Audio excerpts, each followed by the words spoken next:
లక్ష్మీదేవి యొక్క అనుగ్రహము అన్న మాటకు అర్థం ఏమిటంటే కేవలం ఆవిడొక్క చూపు చూస్తుంది ప్రసన్నంగా.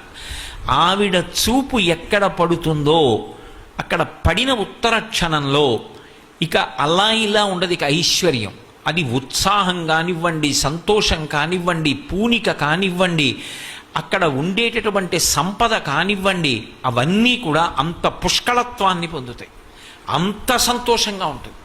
అందుకే ఆవిడ చూపులలోంచే అంతటి అనుగ్రహ ప్రసరణం చేసింది. అందుకే ఐశ్వర్యం ఎక్కడి నుంచి ఇస్తుంది అంటే ఆమె యొక్క చేతిలోంచి ఇస్తుంది అని చెప్పడం సాధ్యం కాదు. అందుకే లక్ష్మీ కటాక్షము అంటూ ఉంటారు. ఆవిడ చూపు పడితే చాలు, ఒక్కసారి అలా ప్రసన్నంగా చూసిందా ఇక అక్కడ ఎంత ఐశ్వర్యం ఏర్పడుతుంది అనేటటువంటి దాని గురించి చెప్పడం ఎవరికీ సాధ్యం కాదు. అయితే మీరు ఒక్క విషయం జ్ఞాపకం పెట్టుకోవాలి, నేను